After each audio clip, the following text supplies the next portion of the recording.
किसी भी सीएचए के साथ कहीं भी कुछ भी गलत होता है तो उसका खामियाजा सरकार को भुगतना पड़ेगा। अभी जो है नेट बंद है, इस वजह से हम लोग उस चीज़ को आगे नहीं बढ़ा पा रहे हैं। अब सरकार को बहुत बहुत बुरे वक्त का सामना करना पड़ेगा और बड़े आंदोलन का भी सामना करना पड़ेगा। सीएचए साथियों के साथ जो भी अपनी जायज़ मांगों को लेकर शांतिपूर्ण बैठे थे, उन्होंने कहीं भी कोई भी प्रकार का गलत मिसबिहेव सरकार या पुलिस प्रशासन के साथ नहीं किया।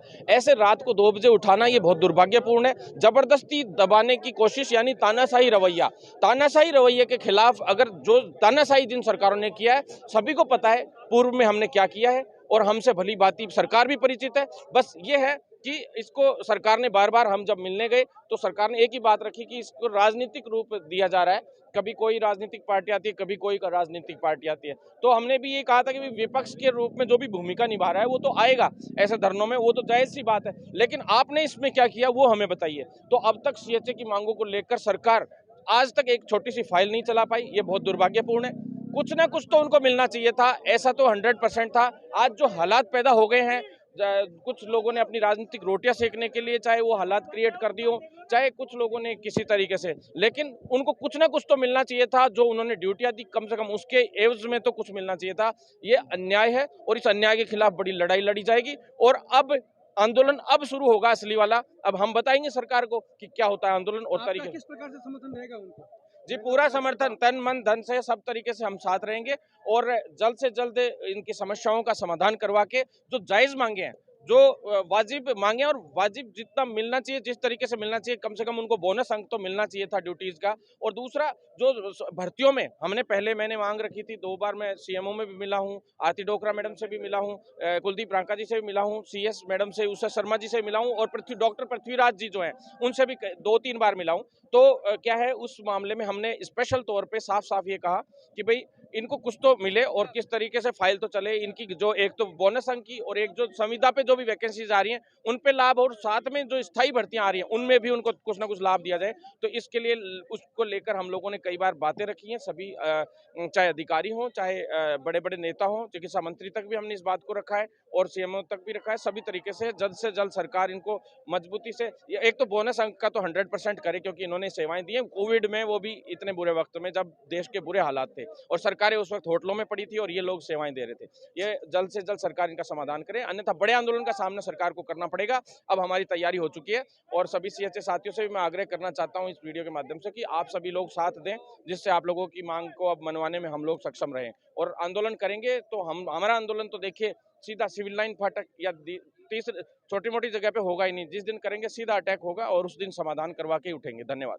बोल सका है क्योंकि जिस तरह से सरकार की चीज़ें चल रही हैं, जो बातें चल रही हैं, उनको देखकर साफ ये लगता है कि भाई सरकार पूरी तरह से इन मामलों में जागरूक नहीं है। पूरी तरह से सरकार को जो धार्मिक जो भावनाओं को भड़काने वाले लोग हैं, जो गलत एक्टिविटीज़ करने वाले लोग हैं, उन पे पहले से शिकंजा क्यों नहीं कसती। जो इंटेलिजेंस है उसके पास सारी सूचनाएं रहती हैं कि इस प्रकार की गतिविधियां हो रही हैं, ये हो रहा है, वो हो रहा है, लेकिन उसके बावजूद इंटेलिजेंस भी सक्रिय नहीं रहता।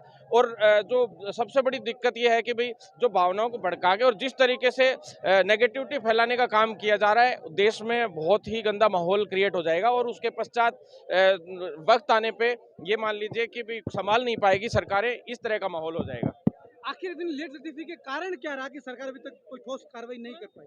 जी, लेट लतीफी का कारण यही है कि इंटेलिजेंस फेलियर और फिर सरकार की जो दूरदर्शी सोच और जो पहले से किसी भी चीज़ को भाग जाने का जो एक रवैया होता है वो इनका बिल्कुल खत्म हो चुका है और ये बहुत दुर्भाग्यपूर्ण है। ये सरकार को सिर्फ जो भी मुद्दा होता है, कोई भी ले लीजिए आप, बेरोजगारों के मुद्दों को ले लीजिए और चाहे युवाओं के मुद्दों को ले लीजिए, चाहे किसानों के मुद्दों को ले लीजिए और आज इस मामले में जिस तरह से ये धार्मिक भावनाओं को भड़काने का मामला हो, इसमें सरकार ने बिल्कुल सक्रिय भूमिका नहीं निभाई। क्यों? क्योंकि कभी तो होटलों में पड़ी रहती है सरकारें, कभी आप देख लीजिए अब से जितना 1.5 साल तो कोरोना में खराब हो गया, उसके बाद कोरोना के दौरान भी ये सरकारें गहलोत सरकार होटलों में पड़ी थी और उसके पश्चात अब देख लीजिए वर्तमान में जो स्थिति है उसमें भी होटलों में।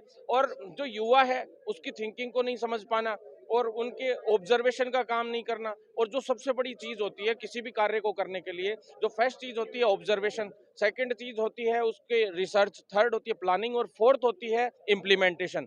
और इम्प्लीमेंटेशन के अलावा एडवाइजरी का भी काम एक एक्स्ट्रा इसमें जुड़ना चाहिए। एडवाइजरी के रूप में जो युवा हैं उनको लेना चाहिए।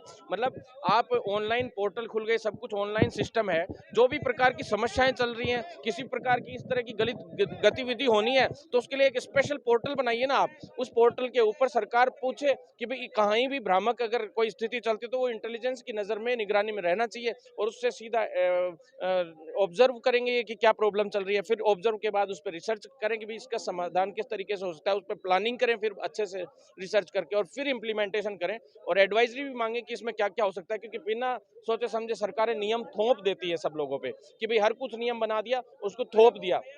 थोपने से पहले आप एडवाइजरी के रूप में सभी युवाओं से उनकी मत मांगे, वो ज्यादा बेहतर रहे।